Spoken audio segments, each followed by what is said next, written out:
All right. Please be seated. Let us meditate for the next 3 minutes. Concentrate at the top of the head. Strive to sense the energy there. Conscious energy at the top of the head. Direct the attention to the top of the head. This develops your awareness of the universal soul.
Bring spirit from Sahasrara, the top of the head, down over your whole being.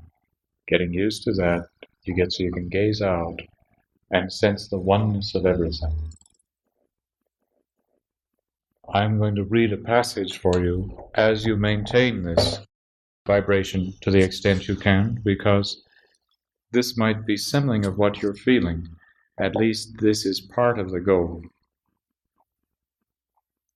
How can a person who has known that he himself is the self, the indivisible existence, knowledge, bliss itself, ever pure, ever awakened, all-pervading, and devoid of old age and death, how can such a person have in his mind the fear of anything or person? Where and how can a person have fear who in truth sees and always feels in his heart of hearts that except the One there is no second thing or person in the world?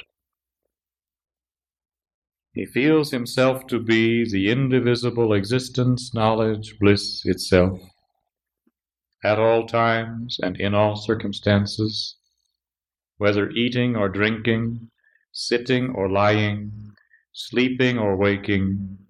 He always feels his eternal and all-pervading existence everywhere and in every being. He feels that he does not eat or drink, walk or rest or sleep, and is always awake. He feels that he has no want or abundance, no idleness or activity, no grief or joy, no birth or death, no past or future. In fact, he has nothing whatever which a man sees, hears, thinks, or imagines with the help of the five senses, the mind and the intellect. To have this self-knowledge always and every moment of one's life is what is known as being established in the state of identification with the absolute pure consciousness. And as soon as one is established, there arises the experience of freedom from all bondage whatever. Pondering these thoughts and enjoying this meditation, continue in your own way for a few minutes with your eyes out or down or whatever you want. Strive to sense all of these beautiful things in this oneness, one without a second. There's only one person, one reality, one self, one ever awake, eternal self.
Okay, good.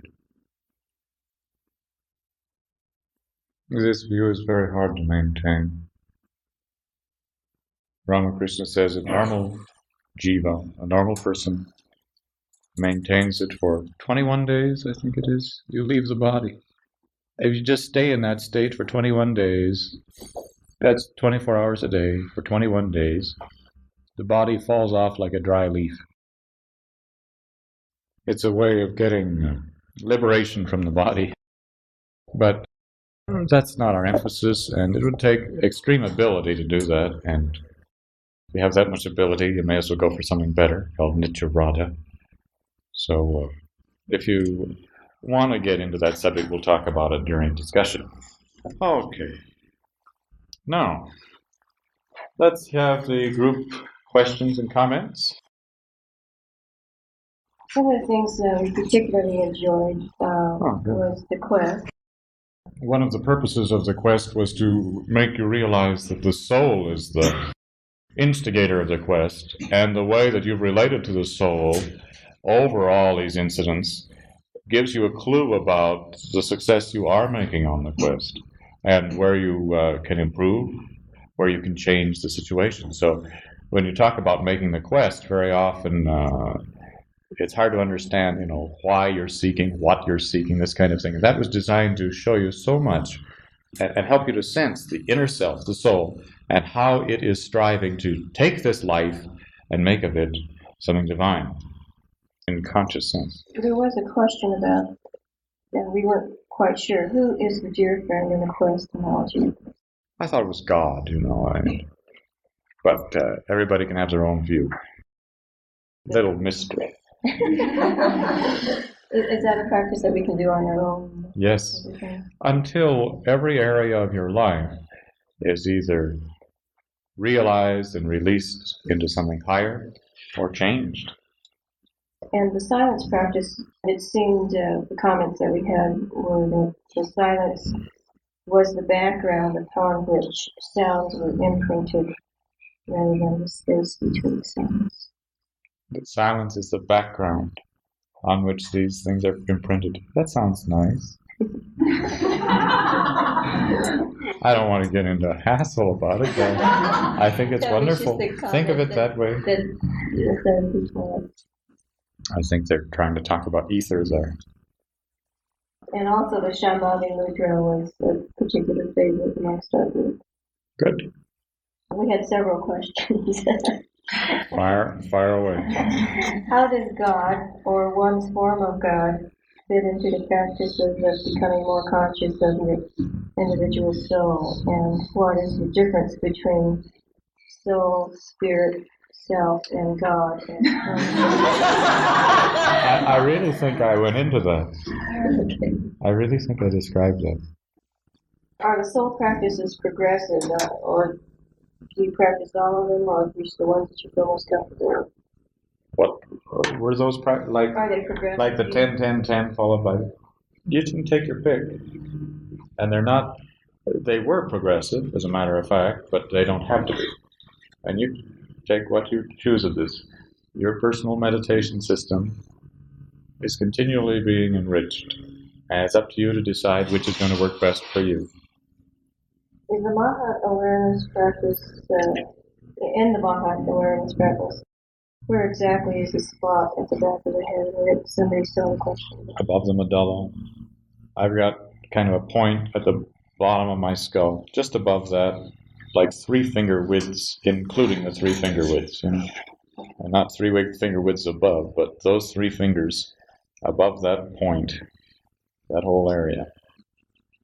In the universal practice, are you supposed to continue to focus from the top of the head during your everyday activities? No. It's a realization that you get a peek of from time to time, especially when you want a sense of wholeness to life. Do that. When you feel scattered, when you feel cut off, lonely, or hectic activity is being experienced, do that briefly for 5-10 minutes. Is there a sympathetic vibration between the Sahasrara and the heart?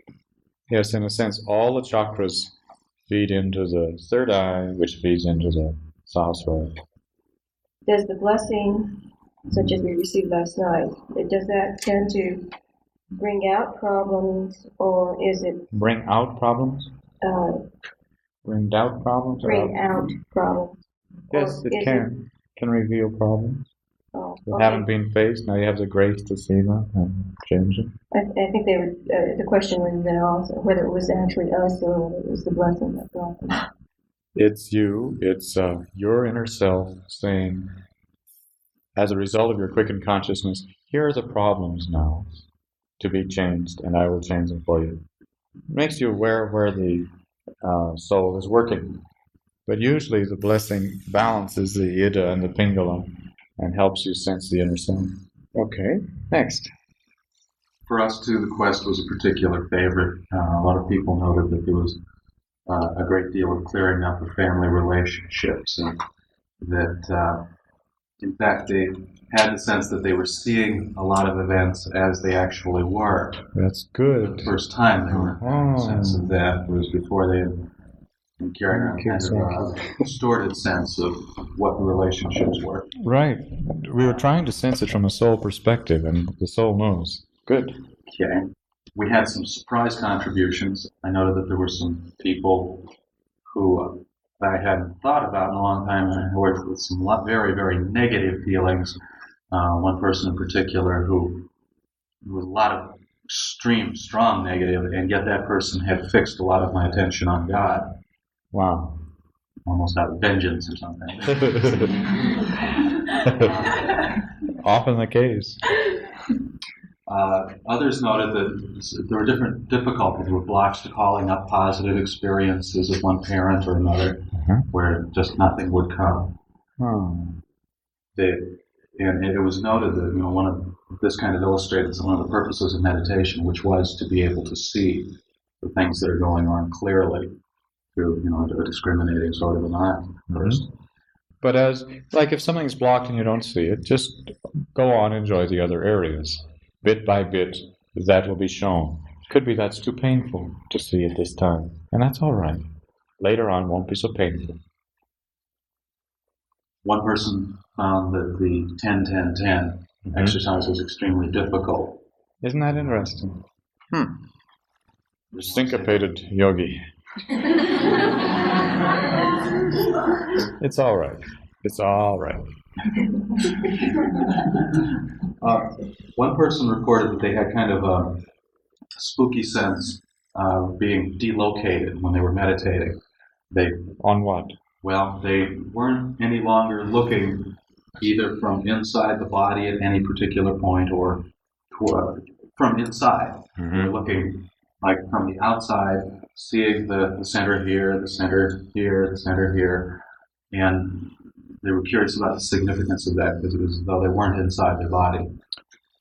It sounds like a little astral travel, but if it weren't a spooky sense, if it were a holy sense, and suddenly you felt you were the wholeness outside the body and observing the entire play of the universe, that would be a state of realization of the self. But it's not spooky at all. You come away from that feeling like saying, holy, holy, holy. You just feel everything is so divine.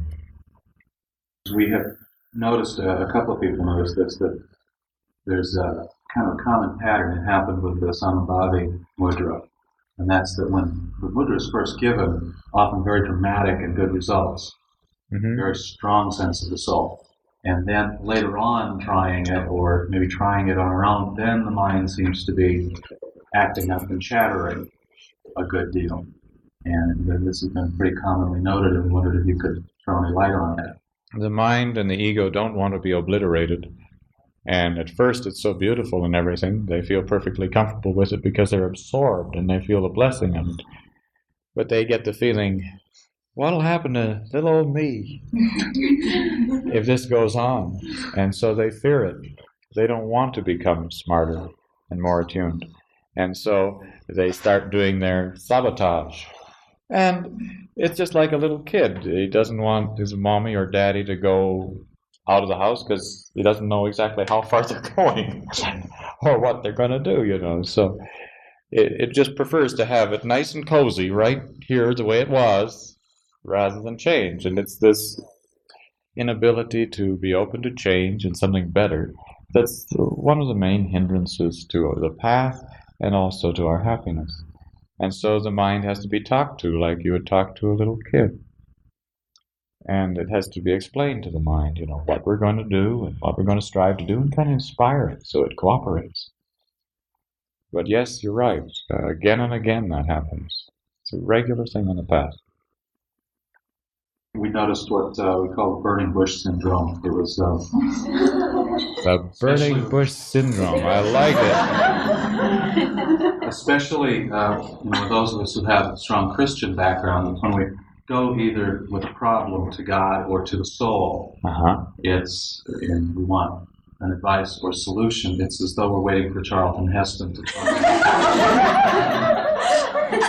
And we'll hear a sound where we will, feel the comfort, the serenity, and the energy moving, but Charlton's nowhere around, so it was nice to compare notes. At least we found that nobody else was hearing that. There was a feeling of being left out. Yes, well, that's common.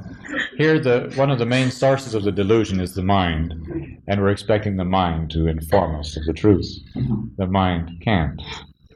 The best the mind can do is receive it.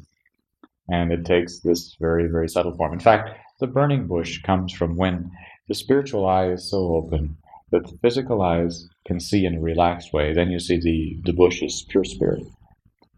So it involves a surrender of the mind and the senses to the soul in order to even experience the burning bush. And it will generally not be in things that please the mind, because the mind's wrong. It's not wrong in the sense that your mind might be righter than another person's, but is wrong in the sense that it's trying to dictate terms, or trying to dictate concepts that are not applicable to this wholeness which the mind cannot grasp. The mind's fighting for its existence and its importance. And it's a poor thing. A poor thing. Are there ever spoken words or things of that nature? Or there's a sentence that comes out of discussion? Well, yes, but it would come this way. The soul would communicate it through inspiration, through the buddhi, and then the mind would interpret it as words or as somebody speaking. And the mind is often wrong. So anything ever said is suspect. It might be right, but it's suspect. That'll keep you from lots of trouble, hearing voices and things of this sort. Another thing is those who experience words generally experience them as flashes, just like, and then the mind has to be asked, well, what did you hear there, mind? Oh, I heard this. And so very often, even if it's words, it's a flash. You get so that your soul is going to show you the beauty, the glory, the meaning, the purpose, the wonder of all the phases of your life. And if it's hard to look at, it's because there's still something deeply unsettled in your emotions and in your memory of life that is blocking your memory of your soul, your awareness of your soul. So it was designed to help you very much to get liberated from all kinds of guck and heavy stuff. And if it's uncomfortable, it's because it's tender tissue. We're striving to get a renewal going within our own mind and heart, and it is hard when we realize all the pain and all the ignorance also that we've expressed. So the thing is, don't worry about doing it again, but sometime down the line, you're going to succeed perfectly because it's part of the enlightenment process. In the enlightenment process, every single thing is reviewed. Everything is revealed, and you get the feeling after it, it wasn't so bad. But gee, I was acting out of ignorance there. And you end up being kind of merciful to everybody as a result of the enlightenment process. And in order for the soul to shine through, those areas you found painful are some of the reasons that your soul's having difficulty blessing you, loving you, and doing its very best in your life. It wants to, but those hang-ups are part of the problem. One question was that one devotee wasn't sure that if you were supposed to get a feeling and respond to that solely, or if you were supposed to get more specific from the initial feeling. Whatever. You'd probably get a feeling and mental images and remembrances of dialogue and things of that sort. In some instances, we found that the heart gave a completely backward response, like a person that had given so much in their lives would give the heart feeling kind of a clamp down, just no movement there, and that was kind of confusing. It seemed like a backwards response. Could be that they seemed to be giving a lot and they weren't. Another thing was that with parents where there had been problems in childhood or whatever, and they've been worked out now, and there's a good relationship, that the only feeling that was given was a really expansive heart, and there wasn't any attachment to. Sounds nice. The other thing is, it could be that they were, back to the other question, could be they were not giving much, and they seemed to be. On the other hand, it could be that we shut them off, just wanted to keep them from giving. We just didn't want to be receptive, so it could be either one of them. Each of these is going to be quite subjective in terms of our understanding of what it means. We felt that there was a lot to learn in this technique about our own giving. Oh, yeah. I think if you get into it, you'll find that there's quite a relationship between what's being expressed and what's being received, and that's a big clue. Meditating is on the Eightfold Path, the source of bliss. We discussed the desireless one. There was confusion as do you trace that back, or do you just meditate on your Ishtar? No, you just say, where is this bliss? If you're in bliss, where is it coming from? And you just look for where it's coming from. In almost all the techniques, many of us had a really tremendous expansion from the heart. And we were wondering if this was experience of the soul, or if it was just going someplace else. Expansion from the heart is an experience of the soul. Will the Mahat consciousness give you a real sense of strength? Yes. And of unity? Yes. Super. Just about anything in your life that's of value is going to involve overcoming difficulties. Shambhavi Mudra, because the person didn't like it, I'd almost bet that later on down the line they'll love it. There's something there that they really need. Sounds like it. But don't worry about it. Do what you like.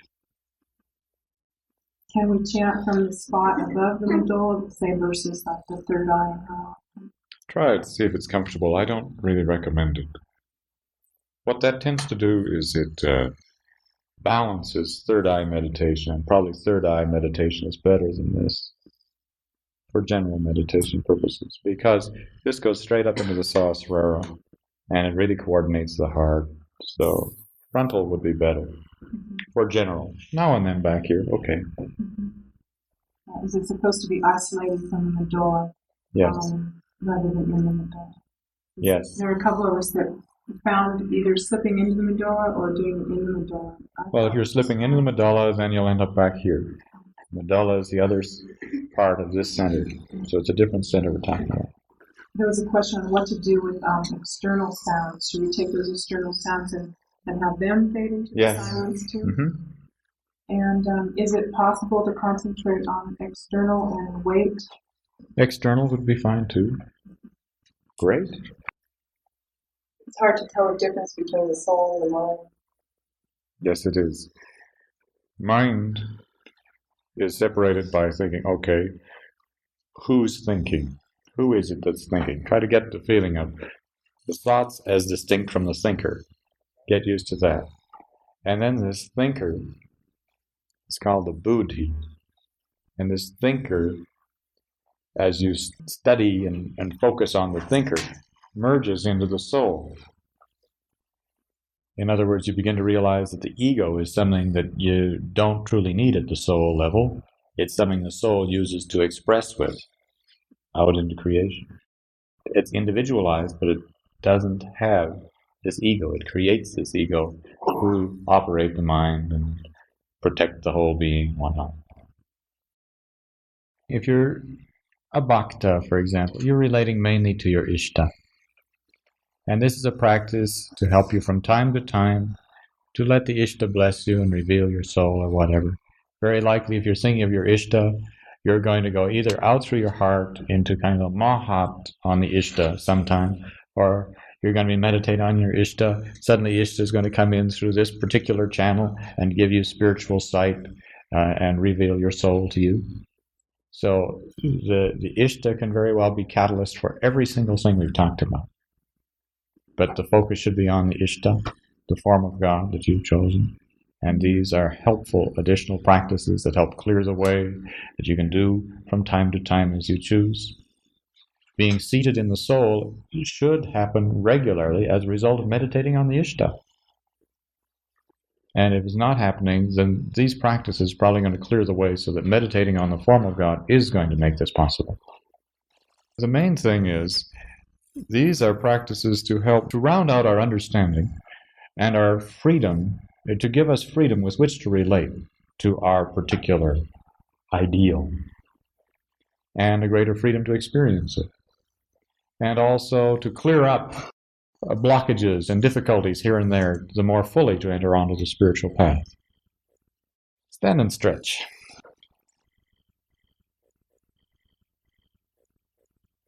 We're talking about the soul and enlightenment today.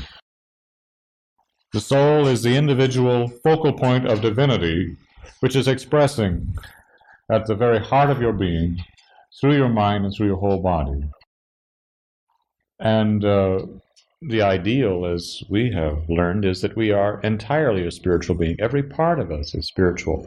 But the consciousness of the person generally doesn't understand that or comprehend that or allow it to manifest in other than most subtle and unknown ways.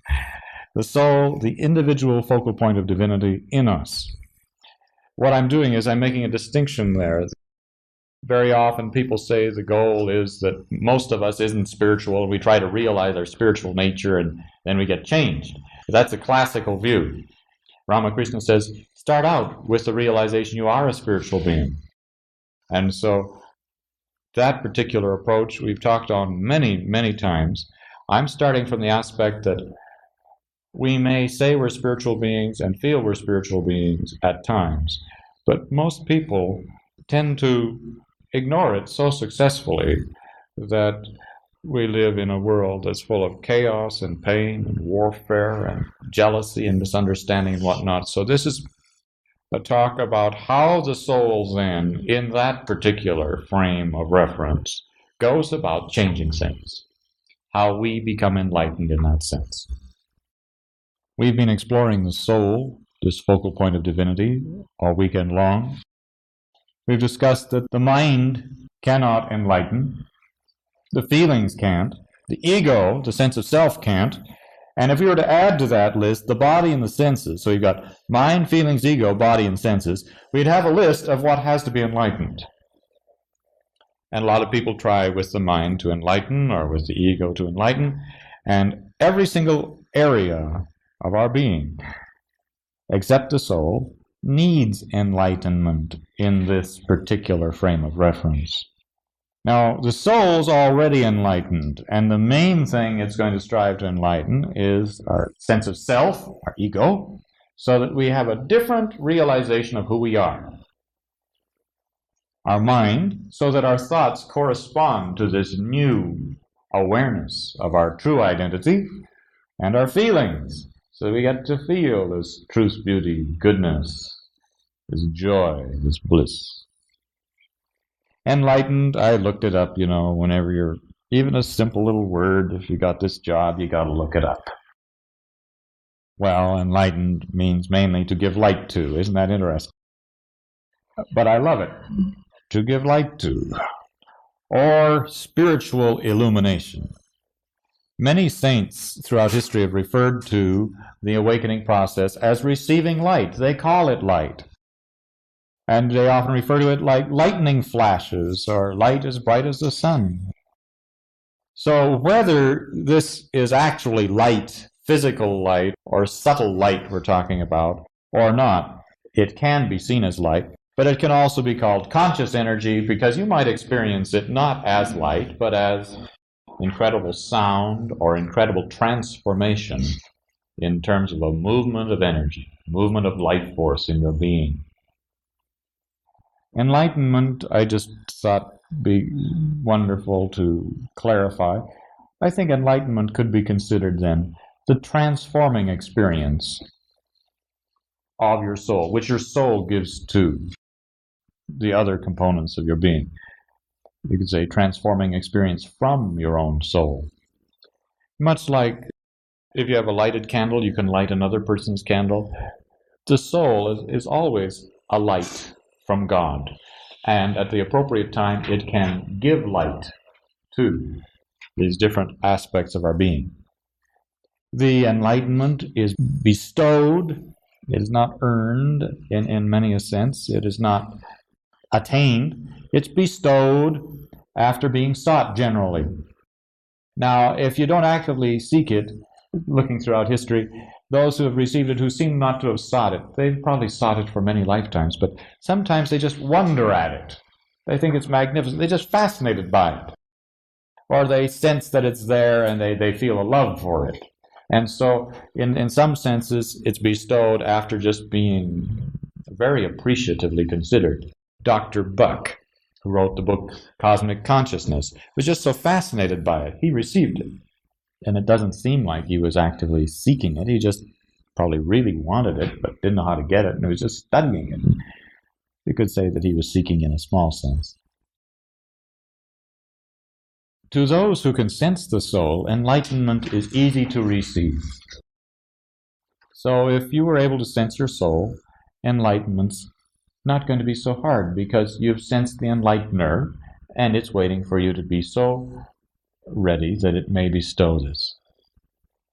To those who sense the soul, enlightenment is very easy because you just dwell in the soul and you receive enlightenment. Just dwell in it. If you can sense it, live in it. The soul will do the rest.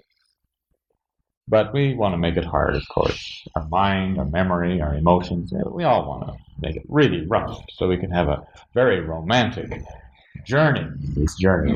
We want to have a big story about it, If you can't sense the soul, then that's okay. Because yoga is a science that reveals enlightenment, that enables you to receive this bestowal. If you can't sense the soul, guess what? Patient, loving sadhana. Do your spiritual practices. Do the Eightfold Path. Do good, etc., like we discussed. And the soul will guide. Soul will let you know and guide you toward the situation where it can bestow itself on you.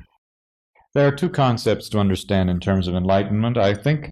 One is the ancient story that a cave may be dark for 1,000,000 years, but once you bring light in there, there is light now. You don't need a momentum of lots and lots of years for it to get light in there. You bring light into the cave, it's light now. Some people cite only that story, but there's this other story. Since life generally involves many compartments, many rooms in our particular life, in our ego, our sense of being room, in our thought room, in our subconscious rooms, all these different areas, this light has to be brought into each of those in most cases. There's the blaze theory. You bring the light into the house that's so bright that whether there are walls or not, light shines in all rooms. Now, that's what most people want. They want the blaze theory. They want to bring the light into their being, and boy, walls or no walls, everything is cleared out, enlightened, everything shines. Whereas highly, highly likely, the light comes into your sense of being, or the light now and then glitters in your thoughts. And bit by bit, that light is moved from one place in your being to another, into your memory, into your room of memory of a particular sequence of events. Could be you've got lots of little rooms and compartments. So the light will shine where we open ourselves to it. This bestowed light is where we are willing to open the door for this light to come in. Now, again, I say that this light can be the bestowal of the form of God you love, comes in harmony with your soul as an aspect of your soul, or your soul an aspect of it, and lights all these rooms. Can be the guru conveying darshan or blessing, can be a mantram, can be various things. The story of enlightenment also that is very beautiful and very profound is that the sheepish tiger story really applies to the yogi, or to anybody seeking enlightenment to some extent. And the story, which I will not burden you with in great detail, but it's a beautiful story. It's very powerful. This pregnant mother tiger, she was full of her young offspring. It's about time for birth. She sees some sheep, and she decides it's time to eat, so she chases them. And in the madness of the chase, she gives birth. And so this little tiny tiger cub is just left out there on the grass as the mother tiger is pursuing food. And chooses one and eats and forgets. She forgot she gave birth. Hard to believe. Huh? Anyway, the sheep begin to wander back into the grasslands, and they find this little tiger cub. And they have compassion on it. And it's such a homeless little thing, they give it their milk. And they raise this tiny little tiger cub to eat grass and run along with them and play as a sheep. They bleat, so it bleats. They act with great fear whenever some tiger or lion is coming up on him. So he acts with great fear, and that's the way he lives, very much like a sheep. And this is the way that we live when we're not enlightened. When we're not soul conscious, we have associated with so many people who are unaware of their soul. We behave that way. We bleat, and we tremble with fear, and we eat grass or unnatural diet.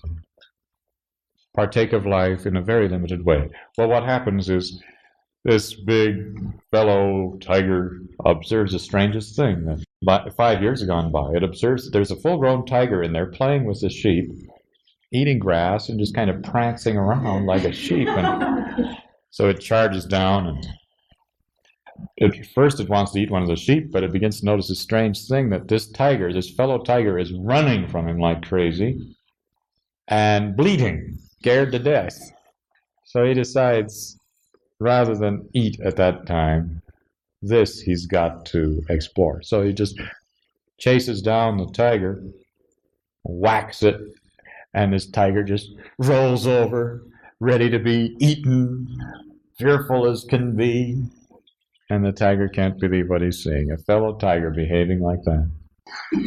So he bites him a little and gets him to stand up and pushes and forces him to a lake.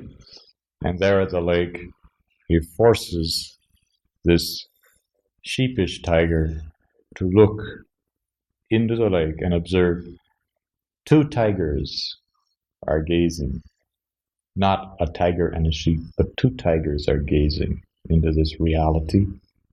And the guru tiger teaches him to roar, and thereby bestows on him his tigerhood again. And that's very much what enlightenment's about. We have forgotten who we are, forgotten our origin, our nature, and somehow through the guru or some process divine, we become again aware of our true nature and our true stature as spiritual beings. Very important. And so this enlightenment is something that definitely deals with our sheepishness. It deals with our faults and our frailties. It doesn't just give us some nice high ideas. It deals with our hang-ups. Would you want to be enlightened and leave all your hang-ups intact? A lot of people would. But basically, unless your hang-ups are being dealt with and changed, you are still blocking the soul to a great extent. The soul, the guru, the ishta, it involves, I couldn't conceive of God being so puny as to help me in just nice little cozy areas and not storm into my frailties and my bleating and my fear and trembling and change me. To be enlightened is to open one's problems, sorrows, conflicts, anger, everything like that, to God. The enlightenment process is not going to even really begin until it's working on our hang-ups. I think I'm most grateful for that the Lord's working on my hang-ups. He could give me nice ideas, make life kind of interesting in many ways, but we got to give up being sheep. So enlightenment occurs most beautifully where we're dark. This light that shines in the darkness. That's what it's all about. Or in good part. Deals with our hang-ups, our fears, our shortcomings, gets in there where we've got all these karmas that are bringing troubles and are going to keep bringing us troubles until they're changed, goes in there at the source of the karma and changes it. A lot of people don't want it. Don't want God in there. Don't want the light to shine. Our false sense of who we are. our false sense of self, our values. All of this is where the ruckus comes, where the light comes, and terrifies us a bit, bites us on the rump till we stand up, pushes us to the lake, and makes us look at who we are.